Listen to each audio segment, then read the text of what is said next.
Hey guys and gals, and welcome back to the FPL Pop In Pod, courtesy of the FPL Journal. This is episode lucky number 7, and I'm your host, Mictavius. I've got some more news for you this week, but don't worry, it's good news. Guess who's back? Nim has returned to us. Normal order has been restored. Hey Nim, welcome back. It's great to have you here. Thanks, Mig, and it's good to be back and helpful to be keeping the mind distracted at the moment. I'm so grateful for all the support and to be back amongst my friends, talking about a subject that's not only dear to me, but was dear to my dad as well. Well, I'm glad that we, as an FPL community, could be somewhat supportive in, obviously, a terrible time. But as we do, speaking of distracting you from such things, shall we talk some waffle about some football stuff? That's exactly why I'm here. Looking back at last week's games, just going to go straight in there. Game of the week, it's got to be Palace 2, Chelsea 1. We finally scored. Finally scored. Finally won. Well done you. Well done you. I tell you, it's been agonising, hasn't it, for you? Trying to be upbeat for these people. Listen to us. 4-0 losses, 5-0 losses. You know, it gets hard. I know. But now, with the return of Zaha and Chelsea, we're losing back-to-back games. I'm a much happier person. It's almost as if they knew I was back this week. Yeah, something cheery to kick off. Sacrifice themselves. Their loss. That's fine. Happy days.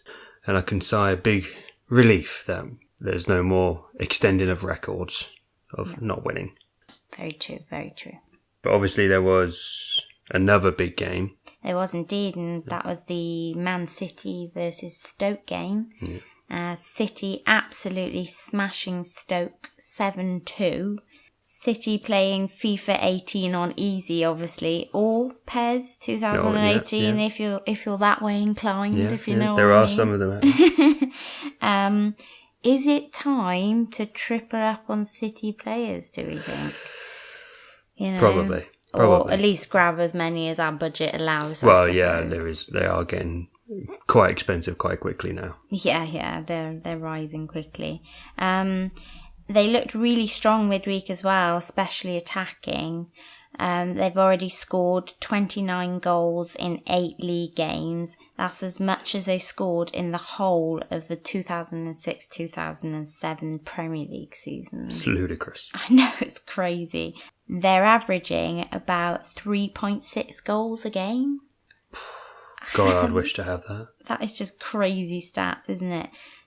38 games in a season, and if they keep that statistic up, that'll be 137.75 goals this season. Wow. It's crazy, and that's why I think most of us picked City as the winners of the Premier League this season. I mean, if you go and score 138 goals, you're probably going to win the league, unless you concede 139. Yeah, well, makes me feel a little bit sicker about the fact that I sold Kevin De Bruyne for Eriksen and a -12 all those weeks back. But, well, I sold him as well and replaced him with Mane. So, we've all done that. We've all been there. We've all ditched we've all been in the Jose and sold De Bruyne, and he's gone on to do better things. Mm-hmm. Of course. Only I'm just running back to City begging for players now. But, we'll get onto that a bit later. But as you were saying about the 29 goals, looking deeper into that, of the teams that have scored the most during the seasons, the closest after 8 games to Man City's 29 was also Man City with 27 back in 2011-2012. And they actually went on to win the title on goal difference. Oh. Thanks to Aguero. Oh, one of my favourite players. So, could lightning strike twice? Ooh, probably could. Probably could. And as that was such an exciting game, with loads of goals, highlights galore, that brings us on to our heavyweight game from last week. And many people's heavyweight game, some say it's the biggest game in English football. Liverpool-Manchester United, which was far from a highlight reel of English football. Yeah. I predicted that Man United would win 2-1. And you predicted a similar result, only more goals. You went 3-2 Man United. The thing is, my brain hasn't exactly been in the right place recently. So, No, I suppose you haven't. I don't have an excuse. But, maybe I was just being a bit hopeful, hoping for some positives, I suppose, owning Lukaku and... Well, as I thought Rashford would do more, but he only played 25 minutes. The way Man United have been playing this season, I thought it'd be a bit more of an open game. They'd actually go out and try and win the game, but forgot that it was Jose Mourinho and he was against a big team and he brought the bus with him and just parked it and played for the draw pretty much. The only positive that I took from that was that I did not realise at the time, but apparently I was on a massive Vardy bandwagon that I had no clue about. But I apparently got shoved onto that train and didn't realise there was like the rest of the FPL community on the train with me until I got on there. Rush hour on the tube and you just got bundled onto a train and then gone. So the only positive there was obviously that I sold Firmino at that point, thinking Vardy would have done better. And he didn't do much, so I thought, maybe I stand a chance with this whole Vardy thing. But that didn't really work out either. Yeah. And then Firmino absolutely smashed it midweek, so, Yeah, but I mean, that was against Maribor, Yeah. Well, you never know. He might feel freed up now that I sold him. The same happened with Chicharito. yeah, it's true. And De Bruyne. Yeah, right. Leading on from that was the supporting act. An old one, bit of a throw up. Watford Arsenal. Obviously finished Watford 2, Arsenal 1. I predicted pretty much the opposite. I went 3-1 Arsenal.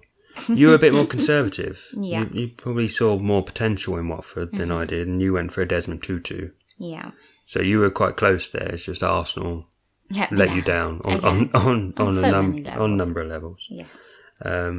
But Watford, they're becoming the team for late goals. There also seems to be a team season that seems to go that little distance at the end and just scoring all these late goals. Like Arsenal tend to do it, Man United tend to do it.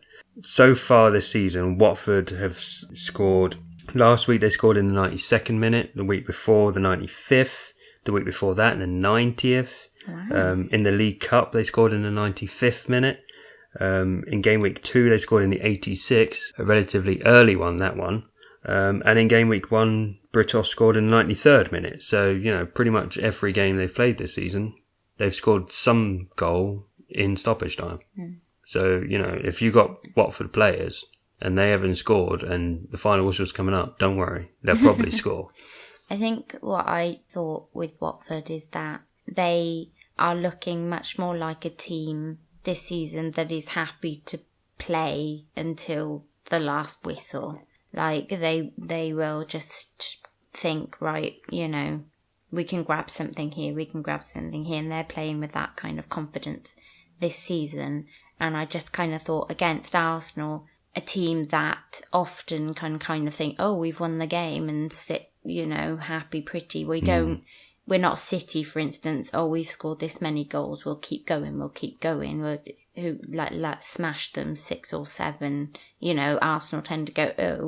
We've scored 2 goals. We scored 3 goals. We've won. That's it. Let's just let's just play with the ball now for half an hour or something. Which just drives me a bit bat crazy. But and then that there is always the potential for a team that thinks, fancy that, let's go for it, let's see if we can grab something back here or a draw out of this or whatever. And in Watford's case, got a little bit lucky possibly, but you know what, the luck was all made by them. They worked hard and they managed to not only draw the game but go on to win it. So they did really well. Could they be the surprise team this year? Could they do a Leicester? Possibly. As long as City stop scoring ludicrous amounts of goals each game. So really that Watford late goal wasn't a surprise, which leads nicely on to my surprise fixture. Obviously you didn't have one last week, but you pitched in a prediction on my choice, which was Spurs versus Bournemouth at Wembley. And the only surprise really was that there was only one goal. I predicted 3-0. You predicted closer at 2-1. Kane misfiring Again, some people say, he did score 4 goals in the previous 2 games, so, maybe he could have a game off. I'm not sure. I might be a bit biased as a Jesus owner, not a Kane owner, but, it's not me. But obviously you would have different views on that as one of the many people who captained Kane for your own reasons. But, you let a lot of people down. Yeah, I felt a little bit bad. My dad, as you know, was a huge Spurs fan, and as a result, he absolutely loved Harry Kane. And I just kind of thought it might be nice to captain him on the weekend, a bit of a personal choice. And happened to mention it on Twitter, and it was very kind of a lot of people to try and help and support and do the same. I think a few people were obviously thinking of doing that anyway. He has been in form, and he's quite popular. But I do just want to say thank you to everyone who decided to do that, maybe last minute or instead of a different choice that they were already going to go for, because I thought that was very kind and it meant a lot to me, and I know it would have meant a lot to him as well. But I'm really sorry also that he couldn't have pulled out the goods for us all. But I'm pretty sure he would have loved that also just as much, because he did love a bit of a joke and a bit of a wind up. So he probably would have enjoyed the fact that I had Eriksen and quite a lot of other people had Kane, even though I had him as captain. And Eriksen was the one that won the match. So just wanting to get the last laugh on as many people as he could. That and seeing Arsenal lose would have cheered. Well, yeah, which leads us straight on to the funniest moment of the week. I'll start off with the fact that it took us 8 weeks to score a goal, and then we didn't even score it. So thank you, Aspie, Cesar, for scoring Palace's first goal this season. To the great delight of Roy with his new sort of arm fist pumping dance. I just remember messaging you when Palace scored. I was like, Palace! And then it was kind of like, own goal. Palace scored. Oh, Chelsea scored? Oh. No, but Palace scored. Yeah. It's a goal. It was one next to Palace, which I didn't even know could happen. I thought it was a glitch. But Roy celebrated with his new sort of trademark arm fisting. That sounded so wrong. His arm fisting.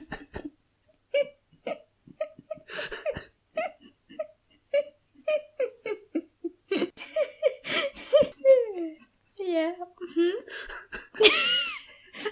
What a way to celebrate. Talk about going all in.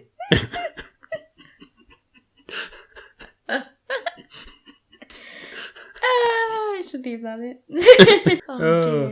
Oh, sorry about that. Roy doesn't celebrate that way, and it'd be slanderous to suggest he does.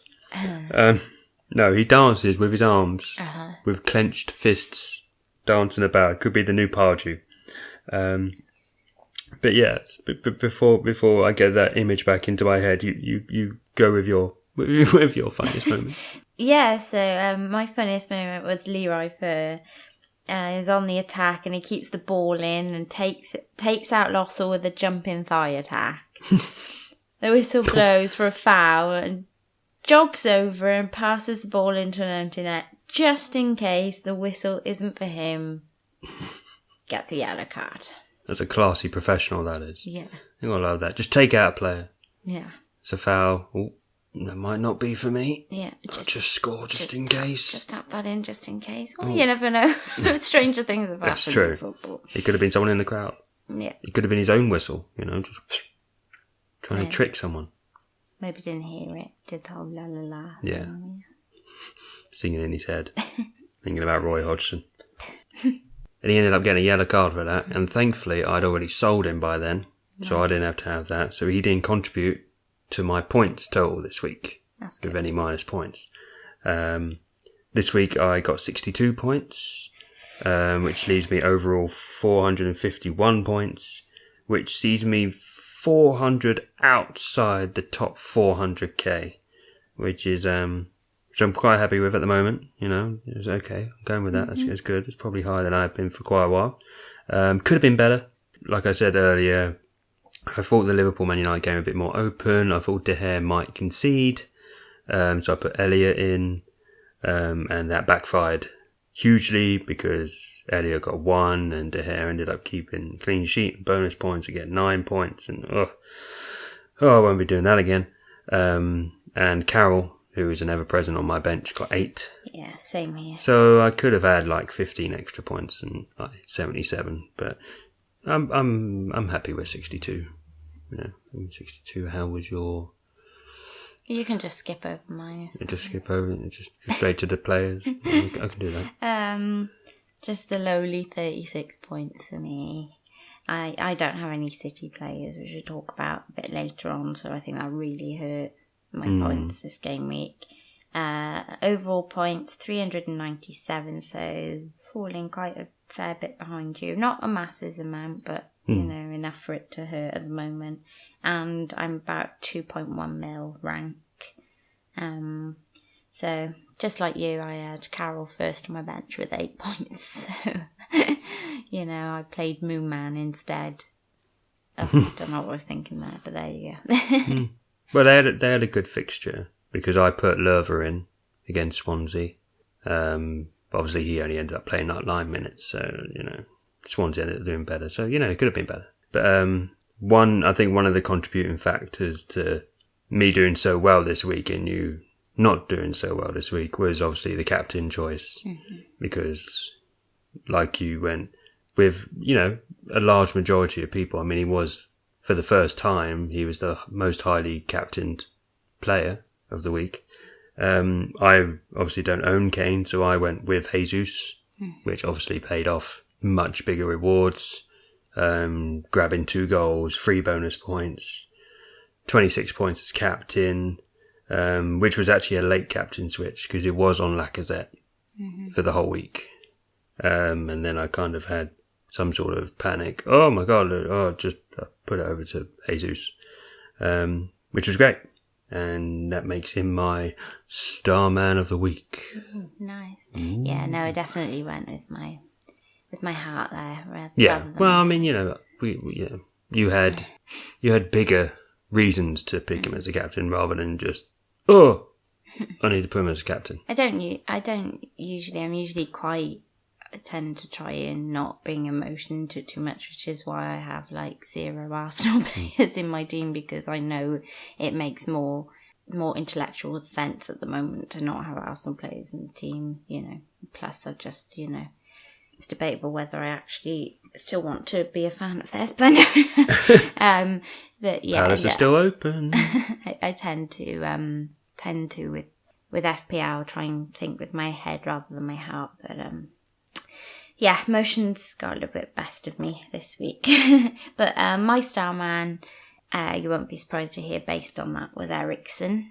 So he got me a clean sheet, 3 bonus points, and he scored a goal. So yeah, been maybe considering whether he could be one of the ones to drop for the City player. What with owning Kane and having Kane and Eriksen's a lot of money tied up into Spurs players, but I don't know. I mean, any time I mention it, people will just go, "You can't drop Eriksen." Well, especially after he scored. But yeah, well, it would be trying to, I guess, sell him for somebody who's scoring, if not the same, but more with a City player, for instance. But his points can be erratic sometimes. But I'm going to try and work those City players in without getting rid of him if I absolutely can, really. And on that note, transfers and things, and thinking of getting City coverage in, I don't really have a fire player as such this game week because I'm thinking of spending at the FPL bank this game week and hoping to buy in some of those fire players. So hopefully I'll have some fire players in the next few game weeks to talk about, but this game week, not really so much, unfortunately. Hoping to go shopping for some firemen. Yeah, definitely looking for some men to relight my fire. How about you? Who's your fire pick? My fire player, purely because it's in red hot form, it's got to be Jesus. Playing at home again, this time to Burnley. Of course, he scored another goal midweek against Napoli. The Burnley defence are good. They do have a good away record so far this season. But City seem to have an answer for whatever defence they have in front of them. Obviously only dropping points at Everton, but even then they scored. And Jesus has scored 2 goals in each of his last 2 home league games. Obviously he didn't play against Palace, but he could have scored 2 goals in that game if he really wanted to. So yeah, Jesus will be my fire player for next week and potential captain choice again. Not worried about an Aguero return to mess that up then? That's the main worry, because the last time, I think it was before the Palace game, Aguero was rested for the Champions League game prior to that, and then obviously he rested Jesus in the league game, which didn't fare too badly for me, luckily, that game, because he didn't play, so I think Ericsson got my captain and he done quite well that week, but don't want to rely on that each time. So that's my main quandary, is just whether or not Aguero will survive until the weekend. Maybe not go to Amsterdam. Bless him. Poor fella. But that's the thing with this crazy game of FPL, because one week you could be high in the sky as Starman, and then the next week crashing down as your balloon pops and you're puffing all the way down. Yeah. Like Juan Mata. Last week my Starman, 10 points, happy days, scores his first goal. This week he didn't play. Didn't play a single minute in a big game against Liverpool. Although it did allow me to get Naughty Norton's. Naughty Norton. Got his 6 points off the bench, which helped me a lot. But yeah, I wasn't best pleased with him not playing. And like last week again, he was closely followed by his teammate Rashford, who only played 25 minutes and got a point. And he was my fire player from last week, thinking that he'd do quite well against Liverpool defence. And he didn't. He let me down. He puffed my weekend at the very start. Well, compared to you, my Daft Puff was Daft Puffs, because it was pretty much the whole of my defence. All 3 players managed to get a point apiece each. So between them all, they got 3 points. If it wasn't for De Gea in goal, which I'm very grateful I left it as it was, because I too was also considering putting Elliot where De Gea was. Yeah. If it wasn't for De Gea, there's no way I'd even be on my 36 points now. So I'm very grateful for him. But yeah, he saved my defence, because my defence was shocking, and definitely looking at that area as a possible cutting board. Some room for improvement. But my lightning pick this game week, even though I didn't have him in my team, as we said before, he was first on my bench, I have to say would be Carroll, because I don't see him doing that every week, but it's really good to see a player of that sort of price that you've bought in to kind of almost have there, almost as a kind of backup option, doing really well and getting 8 points. Yeah, I'd have to agree with that one. He'd also be mine. He wasn't first on my bench, he was actually last. There was no chance I was going to get his points. Unless, of course, Rashford would have stayed off the pitch and then maybe a bit closer. Yeah, he's tended to be last on my bench. I got Fur, which sort of replaced him. But he's up against managerless Leicester next, so we know how well they did last time. Yeah. They ended up sacking a manager, so he probably won't be getting 8 points again anytime soon. So yeah, he would probably be my flash-in-the-pan lightning pick player. Cool. So are you thinking of any transfers? Well, yes, I am. Probably, one person who will be going out, no real fault of his own, is the player residing in my bin of sin, which is Lerver. Mr. Lerver. Yeah, I spoke about him last week. He was one of those changes that was going to be in those potential wildcards that I was going to do. He only ended up playing 9 minutes this week, and I kept him in because he was against Swansea, playing 9 minutes, and he's got worse games than Swansea coming up, so I'm going to have to ship him out for probably a Burnley player, maybe Lowton or me, So yeah, he'll probably just be him this week. What about you? You seem to have quite the shopping list. Yeah, well, none of my team really impressed, apart from obviously the ones we've discussed earlier. So I'm feeling a bit transfer happy this game week. So anything could happen. Right up there on the players to possibly lose their place, though, is Moy, Mr. Mooman. Just obviously did really well there back in the beginning, but seems to have kind of tapered off a bit now. It's okay if you can afford that kind of money for that kind of consistent 2 or 3 points, but I can't afford that at the moment. And probably Alonso definitely looking in contention to be swapped out, only purely for price, really. Again, in defence, a lot of money to have tied up there and not have him return. But I've just noticed, really, talking to some of my friends on Twitter and such that play FPL, that people who tend to be taking more hits, doing more transfers on a weekly basis, going with this crazy season that seems to be. Yeah, it's a bit up and down. Yeah, the people who tend to be going with that and really paying attention to what seems to be happening and the injuries and the drops in the rotations and stuff like that seem to be doing a lot better. So even though they're taking the points hit, they seem to be gaining more points to that. For instance, one of my friends, really cool FPL lady, Emma, she was telling me that, she's taken a certain amount of hits, I think something like 17 more than myself this season, even though I took a -12 back at the beginning. And yet she's absolutely killing it at the moment because most of her hits have gone on to get her back the minus points plus extra points, whereas my kind of players, even though I'm taking hits, they just either haven't done anything or they just have dwindled in 2 or 3 points, and so I'm just kind of, trying to keep up, and I'm always a step behind because of that. So I think it might be, I'm not encouraging people to take hits, I don't ever do that, but I think I played this season based on how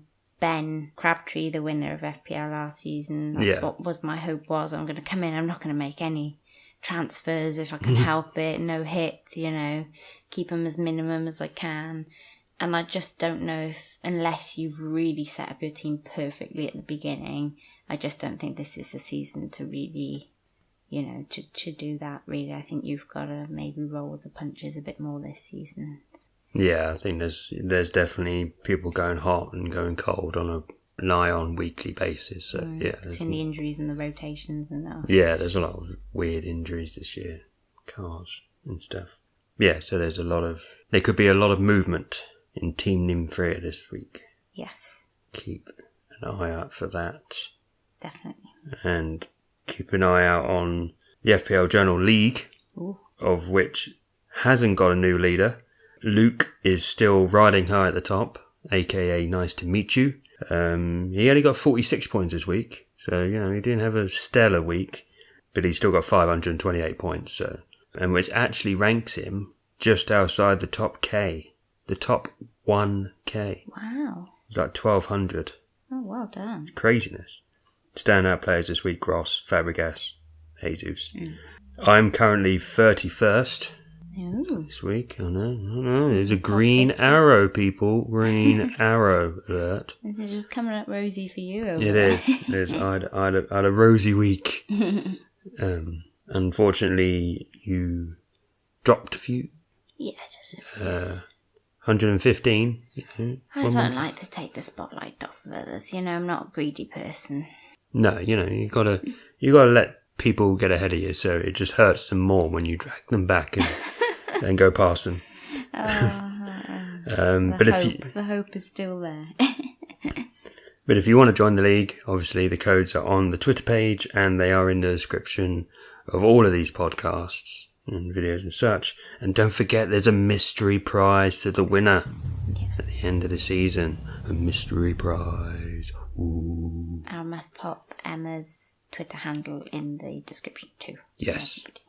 I'll put that in there. I'm going to do it right now. Because she's a cool FPL lady. I've done it. Cool. So our heavyweight fixtures coming up. Yes, game week 9. Oh, has to be Spurs versus Liverpool, doesn't it?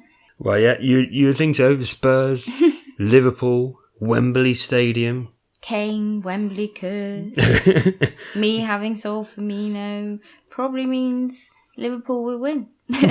But Liverpool have a really shaky defence, don't they? You could say that, yeah. So I reckon maybe a 2-1, but I'm not really sure to who, if I'm honest, because I really do think that game, with it being Wembley, with the way things have gone for Spurs recently at Wembley, I don't know which way it'll go. I'm going to tell you which way it's going to go. Oh. Because I'm going to put a prediction with your 2-1, because I thought it was going to be 2-1, and I'm saying Spurs 2-1. Oof. Yeah. I think the game's going to be a lot more open for Liverpool than it was against Man United. Obviously, Spurs are a lot more of an attacking team than Jose. So there should be goals going each way. But yeah, I think it'll be 2-1 Spurs, which will probably mean it'll be 2-1 Liverpool, because I never get these things right. But yeah, I'm going with a Spurs win. Oof. And I'm also going to go for a 2-1 win in our supporting act game, which is Chelsea versus Watford. And who's getting that too? I'm going to go for Watford. Oof. 3 defeats in a row I'm predicting for Chelsea. Wow. Watford are just in fiery form.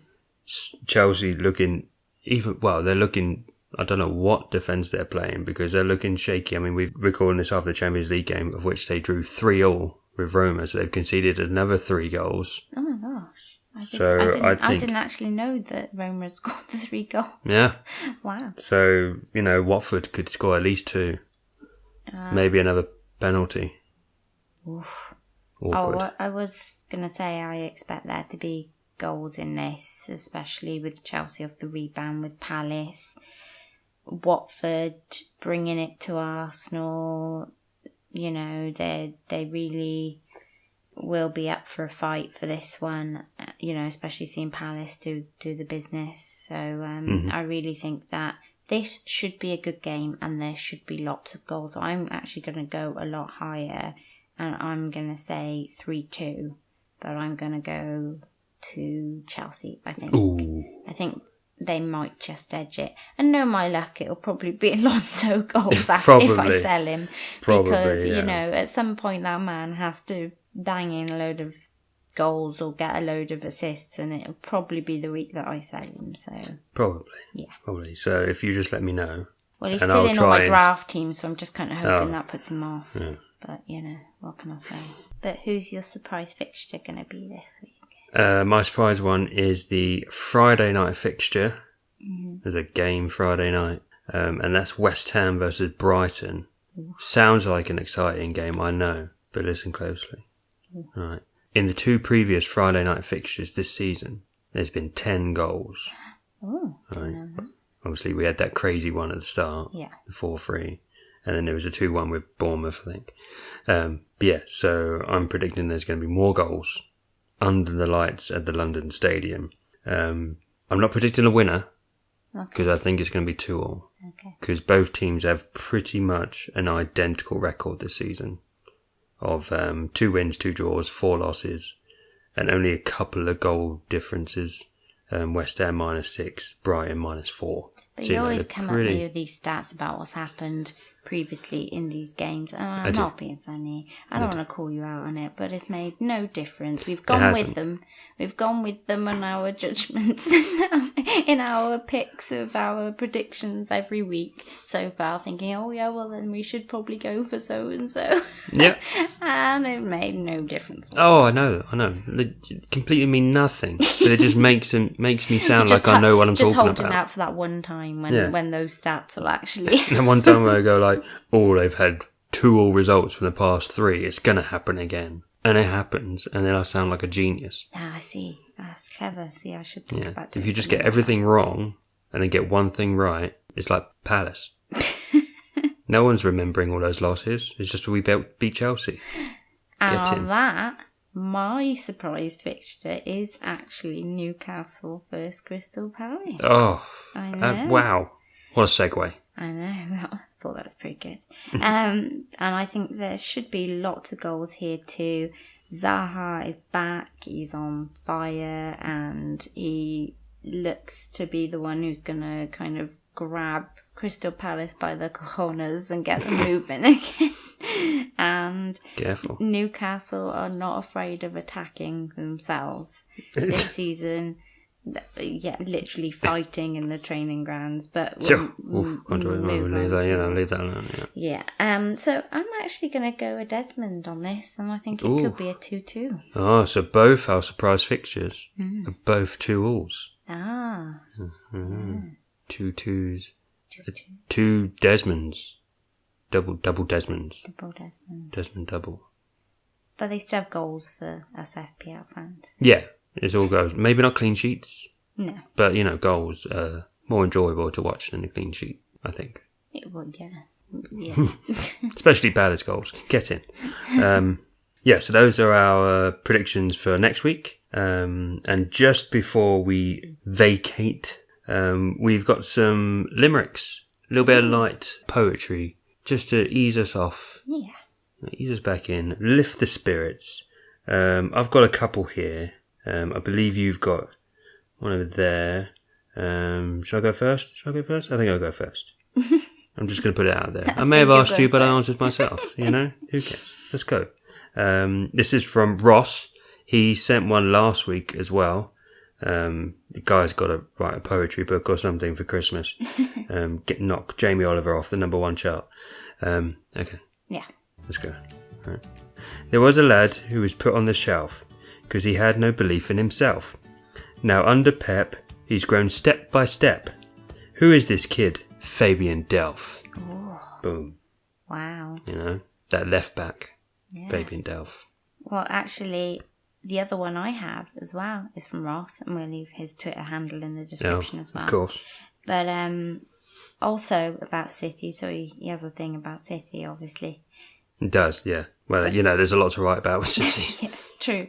And in this one, he mentions my man. Oh. My man, Well, I can see why you're reading this one out. Yeah, so he says, there once was a lad named Sergio. Had a crash in a car, did Aguero. Aguero. It reminds me of a West Side Story. Aguero. Stop it. That one hurt. Well, it hurt him as well. You got the name wrong. I'll have a broken rib. Right, okay.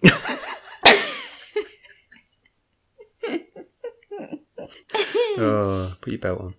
Okay. There once was a lad named Sergio. Had a crash in a car, did Aguero. We transferred him out because of the doubt, but now his rib seems broken, no mo. Oh, no mo. No mo. Oh, that was good. You got through that. That was a good one. Poor Sergio. Always wear a seatbelt.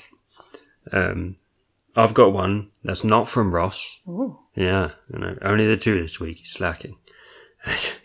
I've got one from Kat. Oh, another great FPL Another one. Should go follow everybody. Yep. Twitter handle will be in and around this. She's an actual poet, this one, so it's a bit. Okay. She's got a website. Check it out. There's a fellow plays football called Sterling. To be honest, he's rubbish at hurling, but when he's in the box, he can knock off their socks. On the pitch, he's a swift dervish whirling. Oh, wow! I mean that's professional stuff. That's. Oh. I mean, dervish whirling. I mean, wow. Awesome. Well done. Well done, Kat. Well done, Kat. I mean, it's another one about Man City. I mean, I know their football is pretty much poetry in motion most of the time. Mm-hmm. We've had 3 limericks. The only 3 limericks we've had, and all of them have been about City. Just inspiring people. It is.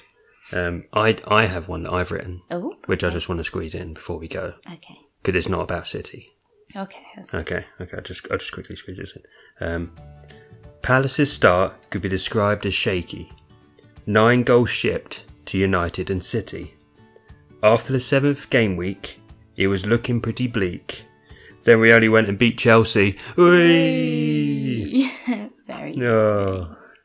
Sorry, Chelsea fans, but let us have this.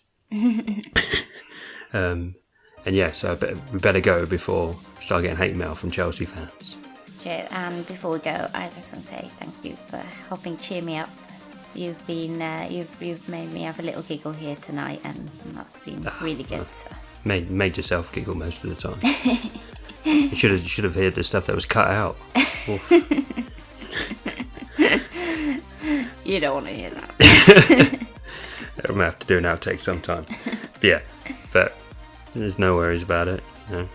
We all enjoy having you here. It was horrible last week just listening to my voice, so it's good to have you back.